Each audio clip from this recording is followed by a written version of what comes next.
The text message came through at 11:23 p.m. on a Tuesday.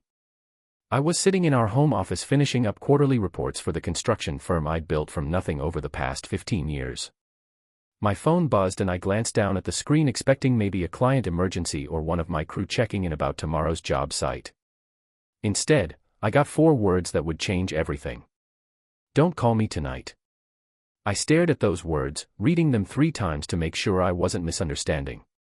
My wife Jessica had texted me from wherever she was, wherever she'd been for the past 6 hours after telling me she was going to book club at her friend Amanda's house. Book club that apparently required her to get dressed up in that black dress I'd only seen her wear twice before, both times to fancy restaurants where we celebrated anniversaries. Book club that required fresh perfume, the expensive kind she saved for special occasions. Book club that made her check her phone 17 times during dinner, smiling at messages she angled away from my view. I typed back a simple question. Why? 3 dots appeared, disappeared, appeared again. Finally, her response came through. I'm not your property, Nathan. I'm an adult. I'll be home when I'm home. Stop trying to control me. Control her. That's what she thought this was about. Not concerned for my wife of 12 years who'd left the house at 6 p.m. for a book club that supposedly ended at 9 p.m. and was now, according to my watch, pushing midnight. Not worry about the woman I'd built a life with, the mother of our daughter Sophie, who was sleeping peacefully upstairs, completely unaware that her mother was somewhere doing God knows what. I sat there in that office, surrounded by blueprints and project folders, and felt something inside me shift. It wasn't anger exactly. It was clarity. The kind of cold crystalline clarity that cuts through denial like a knife through butter. I picked up my phone and typed out my response. My fingers steady despite the way my heart was hammering in my chest. You're absolutely right. You're not my property and I'm not your husband anymore. Don't come home. I hit send before I could second guess myself. Then I did something I'd been avoiding for 3 months. I opened the folder on my computer labeled Financial Audit 2024 and clicked on the subfolder I'd created 6 weeks ago, the one titled Evidence. Because here's what Jessica didn't know. I'm a contractor, which means I'm good with details. I notice when things don't add up, when measurements are off, when materials don't match specifications, when someone's trying to hide shoddy work behind a fresh coat of paint. And for the past 3 months, nothing about my wife's behavior had been adding up. My phone started ringing immediately. Jessica's name lit up the screen, her photo from our anniversary last year, smiling at me like she still meant those vows we'd taken. I declined the call and watched as a text came through. Nathan, don't be ridiculous. We need to talk about this. Another call declined. Answer your phone. I turned the phone face down and opened the first file in my evidence folder. Bank statements showing cash withdrawals every Tuesday and Thursday for the past 2 months. Always $200, always from the ATM near the gym she claimed she'd joined. The gym that when I'd called to ask about adding myself to her membership, told me they had no record of Jessica Garrison ever signing up. My phone was vibrating constantly now, buzzing against the desk like an angry hornet. I picked it up long enough to see I had 15 missed calls in the span of 3 minutes. If you're watching this and you've ever been in a relationship where you knew something was wrong but couldn't quite prove it. If you've ever felt that knot in your stomach when your partner's story doesn't quite match reality, then I need you to stick with me because what I'm about to tell you goes deeper than just a cheating spouse. This is about deception on a level I never imagined possible. And the way I handled it changed not just my life, but exposed a web of lies that had been building for longer than I could have guessed. Before we get into what happened next, if you appreciate stories about standing up for yourself and not letting people walk all over you, hit that subscribe button, drop a comment below telling me if you've ever caught someone in a major lie and what you did about it, and smash that like button because what happens in this story is absolutely wild. The next file in my folder was credit card statements. Jessica had her own card, one I'd given her years ago for household expenses and emergencies. I trusted her with it completely. Never questioned a single charge. Why would I? We were married. We were partners. Except partners don't spend $3,400 at a hotel downtown over the course of 2 months. Partners don't make regular purchases at a men's clothing store in the upscale district. Partners don't buy expensive steaks and wine at restaurants they claim never to have visited. I discovered all of this by accident. Our accountant had flagged some unusual business expenses last month. And while going through everything to sort it out, I'd noticed charges on Jessica's card that made no sense. When I'd casually mentioned the hotel charge at dinner one night, asking if maybe her card had been stolen, she'd gotten defensive. It was for Amanda's birthday surprise, she'd said, not meeting my eyes. We all chipped in for a spa day. I put it on my card and they paid me back cash. Why are you interrogating me about this? Amanda's birthday is in March. This was September. And the charges went back to July. That's when I'd started really paying attention. And once you start looking, really looking, the cracks in the foundation become impossible to ignore. My phone had gone quiet. 27 missed calls now. Then a text message that made my jaw clench. Nathan, I'm coming home right now. Don't do anything stupid. We can work this out. It's not what you think. I typed back quickly. I changed the locks. Your clothes are being packed as we speak. You can pick them up tomorrow. My lawyer will be in touch. That last part was a bluff. I hadn't called a lawyer yet, but I would first thing in the morning. 3 dots appeared, then vanished, then appeared again. The message that came through was desperate. Please don't do this. Think about Sophie. Think about our family.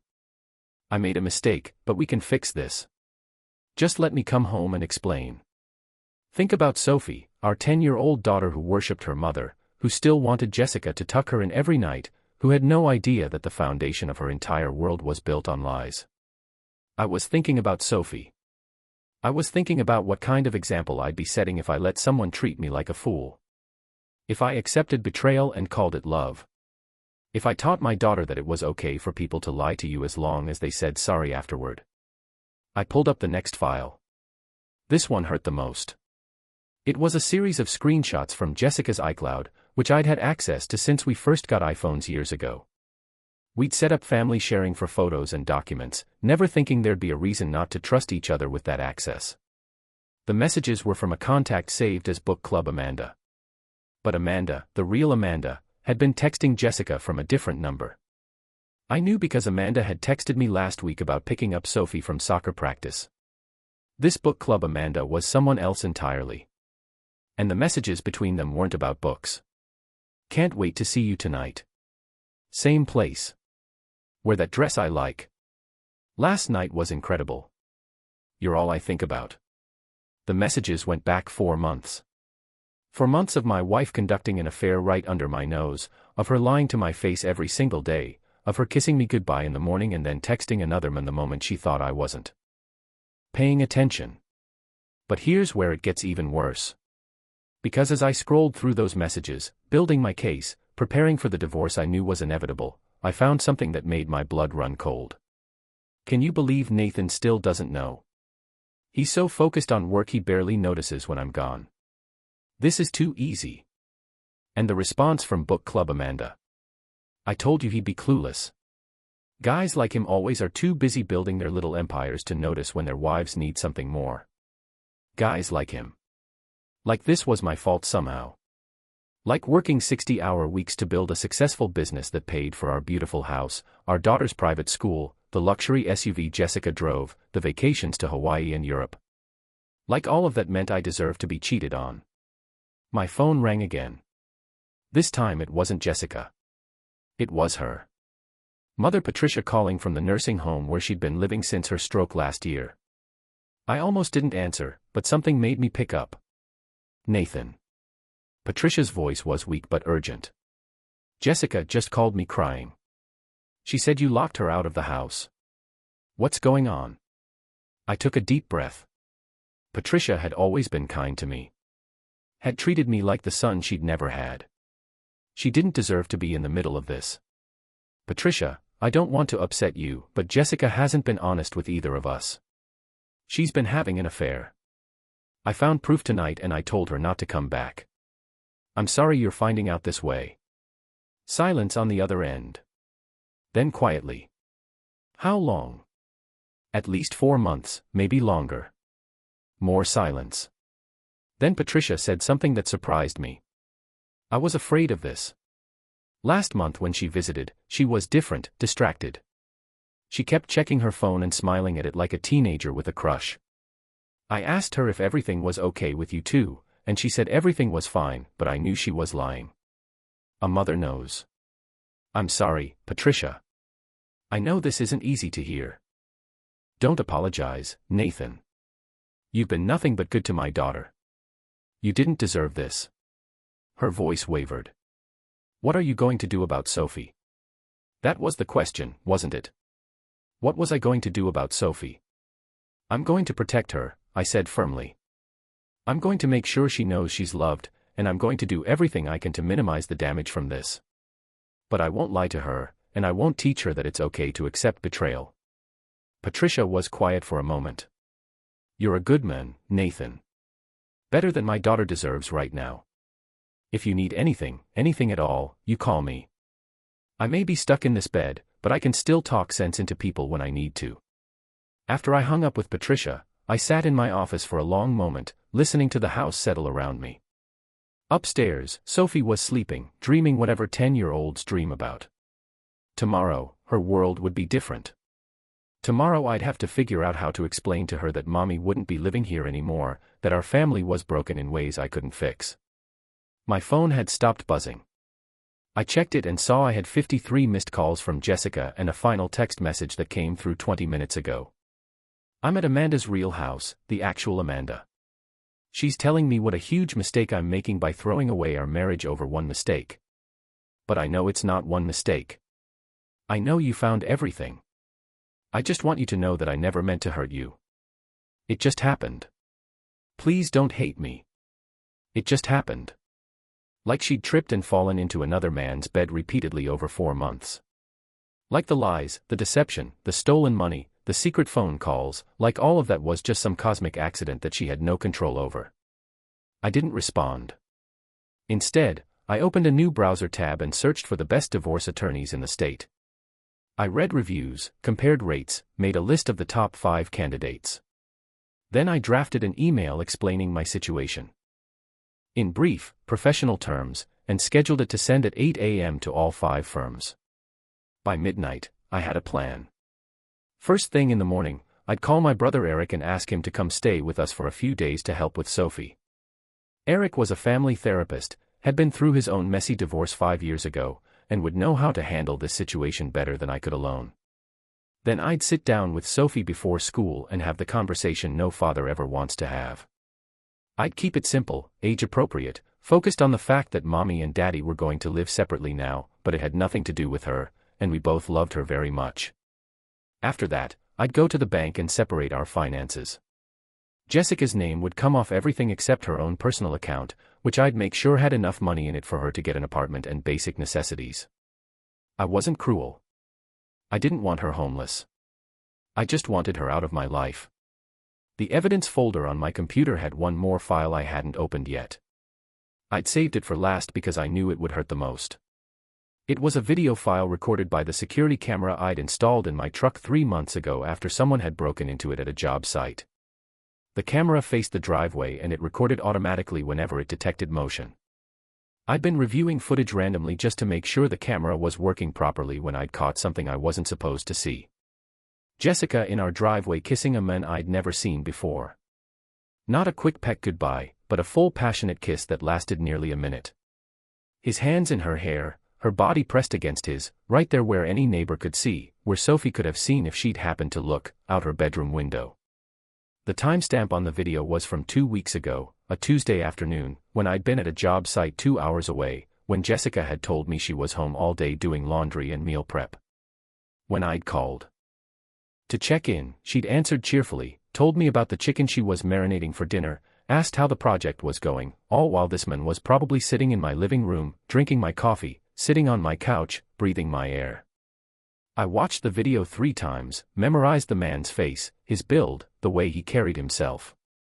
He was younger than me, maybe early 30s, dressed in business casual clothes, good-looking in that generic way that some women seem to find irresistible. Then I did something that probably wasn't entirely legal, but that I needed to do anyway. I ran his license plate number through a database one of my subcontractors had access to. The kind of database that showed names, addresses, employment history. His name was Tyler Brennan. He worked as a pharmaceutical sales rep. He lived in an apartment complex 15 minutes from our house.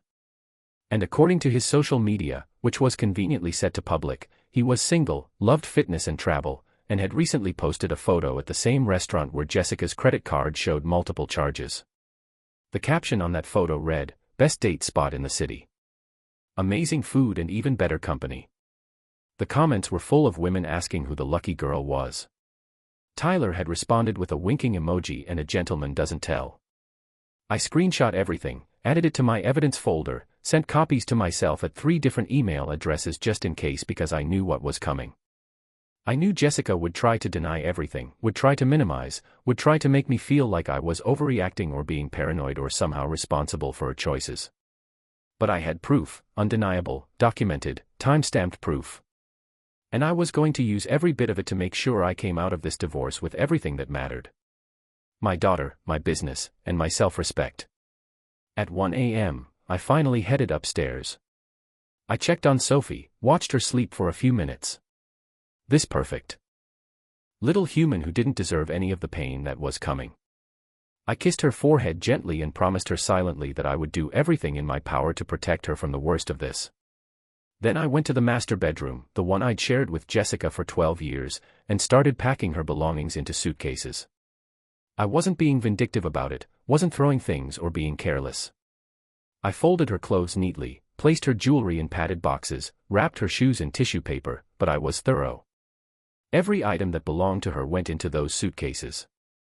Every reminder of our failed marriage was systematically removed from my space. By 3 a.m., I had 6 large suitcases and 4 boxes packed and ready to go.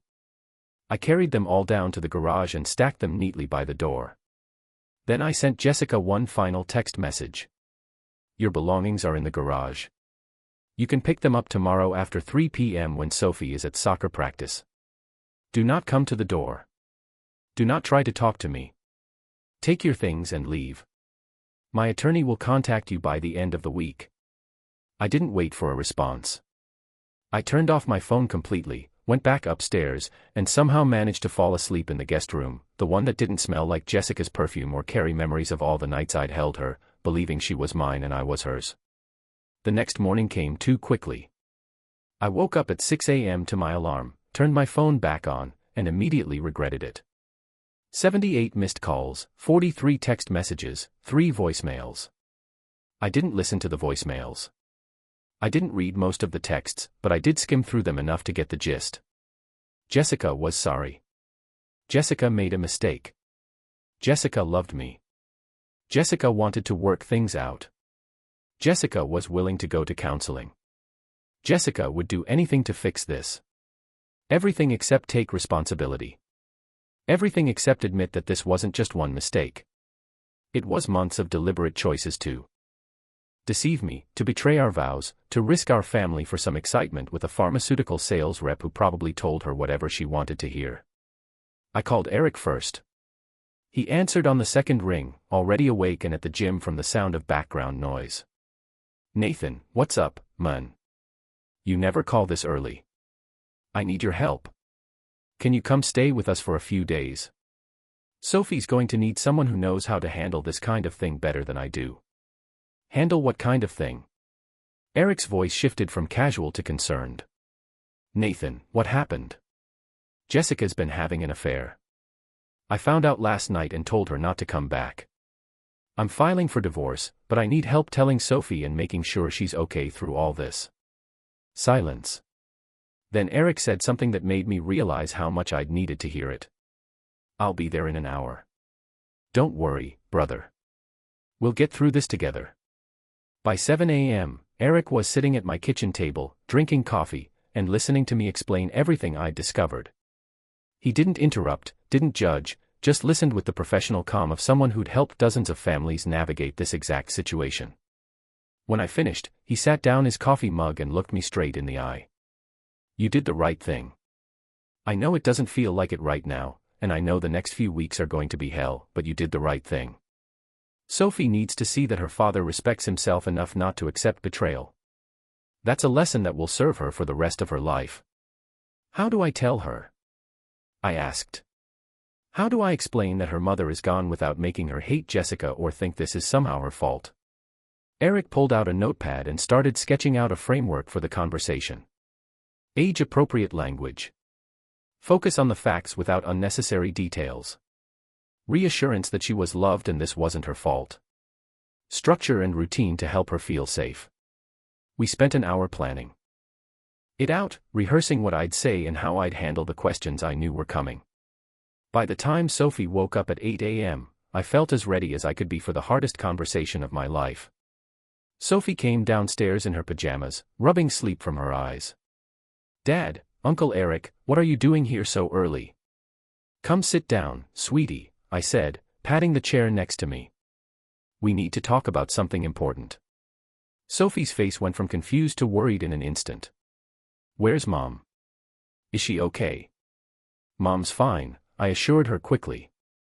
"She's staying at Aunt Amanda's house for a while, but we need to talk about some changes that are going to happen in our family. I won't go into all the details of that conversation because it's private. It's Sophie's story to tell someday if she chooses. But I will say that it was one of the hardest things I've ever done, watching my daughter's face crumple as she realized her parents weren't going to be together anymore. Seeing her try to be brave even as tears rolled down her cheeks.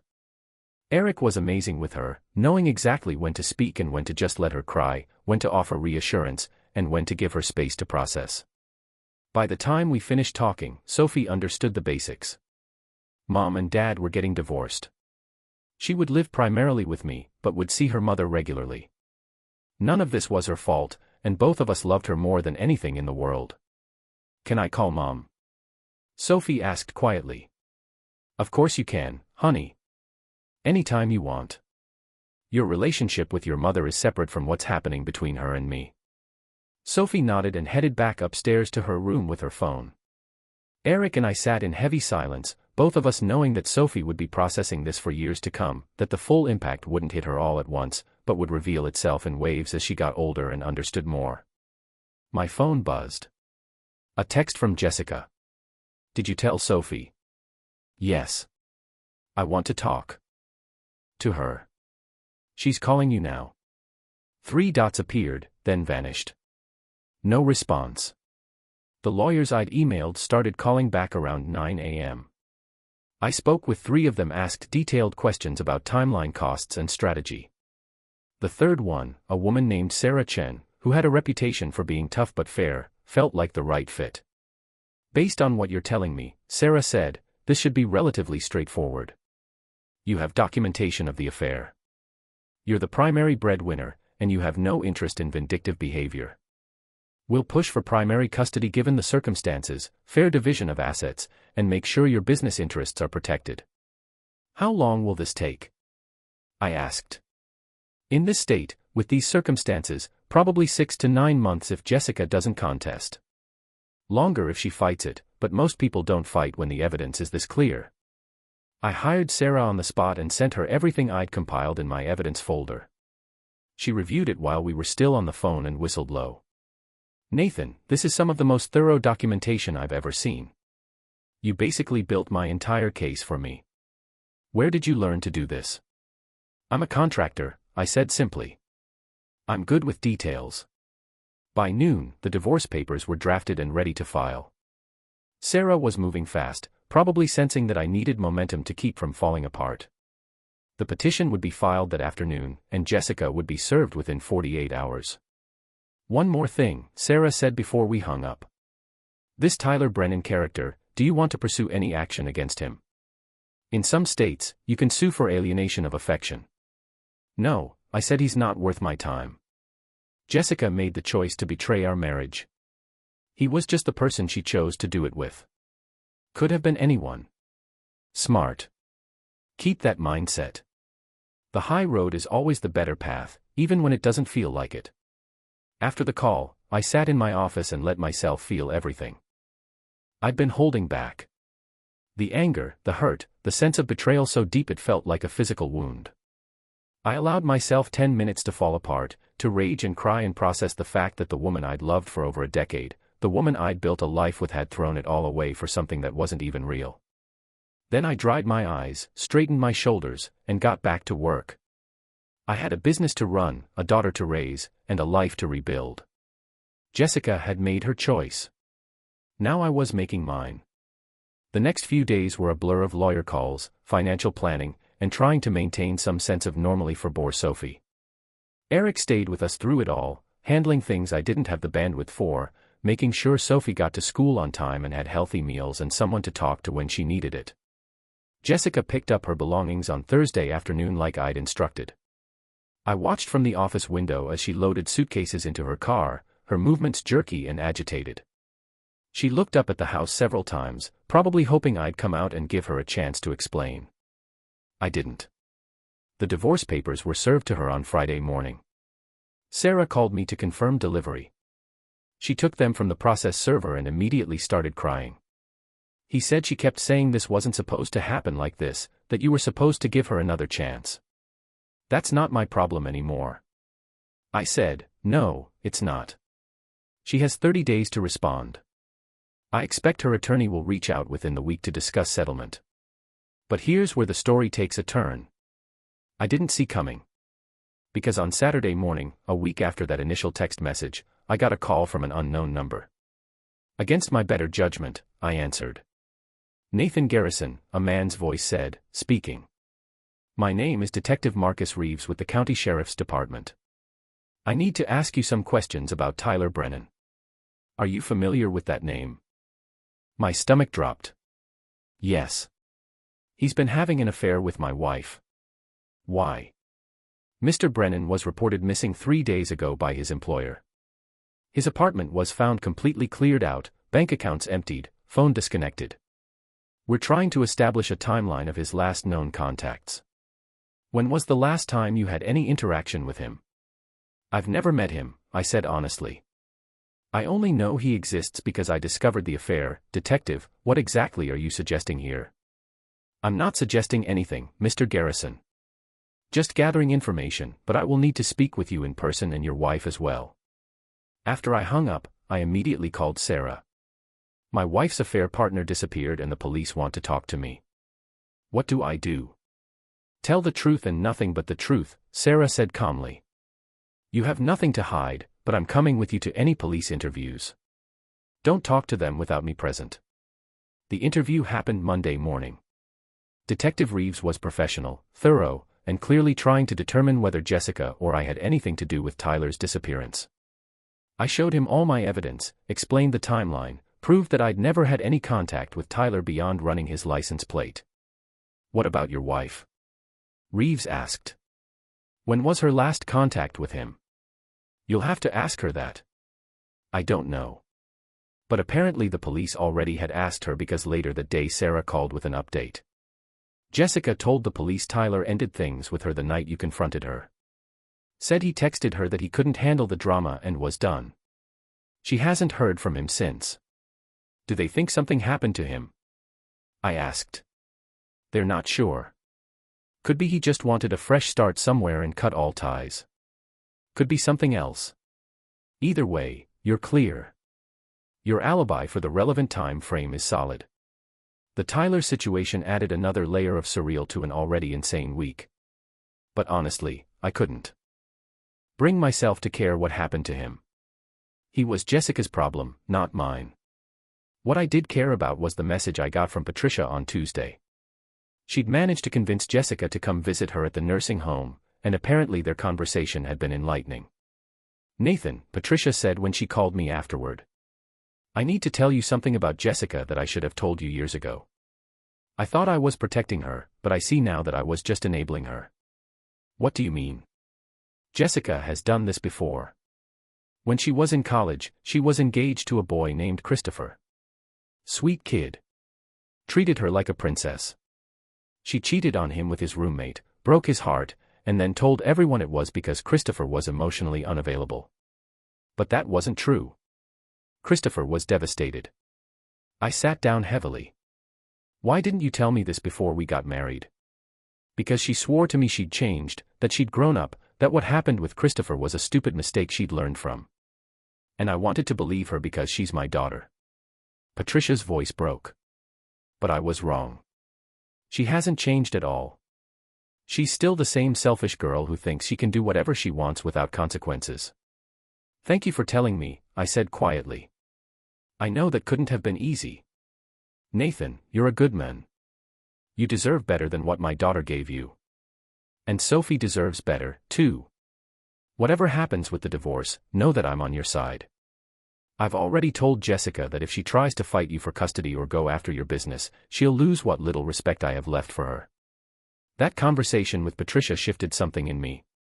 I'd been operating under the assumption that Jessica's affair was a one-time mistake, a moment of weakness that spiraled out of control. But hearing that she had a pattern of this behavior, that she'd done this before and would probably do it again, it removed the last traces of doubt I'd been carrying about whether I was doing the right thing. The divorce moved forward quickly after that. Jessica didn't contest anything, probably on Patricia's advice. We worked out a custody arrangement that gave Sophie a stable home with me while ensuring regular time with her mother. Assets were divided fairly, with me keeping the business and house, Jessica taking her car and half the savings. Through it all, I focused on Sophie, made sure she had counseling, maintained her routine, kept her connected with friends and activities. Eric stayed for 2 weeks, and by the time he left, Sophie was starting to adjust to the new normal. The divorce was finalized on a cold morning in February, 6 months after the text message changed everything. I walked out of the courthouse feeling lighter than I had in years, like I'd been carrying weight I didn't know was there. Jessica tried to talk to me afterward, standing in the parking lot with tears in her eyes. Nathan, I'm so sorry for everything. I never meant to hurt you. I looked at her, this woman I'd spent 12 years with, and felt nothing. Not love, not hate, just indifference. I know you're sorry, I said. But being sorry doesn't change what you did. It doesn't rebuild trust that's been destroyed. I hope you figure out whatever it is you're looking for, Jessica. I really do. But I'm done. I got in my truck and drove away without looking back. A year later, my life looks completely different. Sophie and I have a routine that works. A father-daughter bond that's stronger than ever. My business is thriving. I bought a smaller house that's ours, not haunted by memories of a failed marriage. I even started dating again, though I'm taking it slow. Trust doesn't come as easily as it used to, and I'm okay with that. Some lessons are learned the hard way. As for Jessica, last I heard, she was living in an apartment across town, working at a job she hates, and dealing with the reality that her choices have consequences. Tyler never resurfaced, though the police eventually closed his missing persons case after determining he'd moved to another state and started over under a different name. Apparently, Jessica wasn't the only woman he'd been stringing along. Looking back on everything, I don't regret how I handled it. I didn't waste time trying to convince someone to value me who'd already shown they didn't. I didn't fight to save a marriage that only one person was committed to. I protected my daughter, protected my assets, and protected my self-respect. That text message, those 4 words, "Don't call me tonight," were actually a gift. They forced me to see the truth I'd been avoiding, to stop making excuses for behavior that was inexcusable. To finally put myself and my daughter first. Sometimes the worst moments of our lives are the catalyst for the best changes. Sometimes being broken is the only way to rebuild stronger. If you're going through something similar, if you're questioning whether you should stay or go, if you're making excuses for someone who keeps hurting you, I want you to hear this. You deserve better. Your children deserve better. And having the courage to walk away from betrayal isn't giving up. It's choosing yourself. That choice saved my life in ways I'm still discovering. And it could save yours, too. Thanks for watching. If this story resonated with you, hit that subscribe button for more real stories about standing up for yourself. Drop a comment about how you'd handle this situation. And remember, you're worth more than someone's backup plan. Take care of yourselves. Choose people who choose you. And never settle for less than you deserve. This is where the story ends. If you liked it, make sure to hit the like button, share it with others, and subscribe for more stories like this.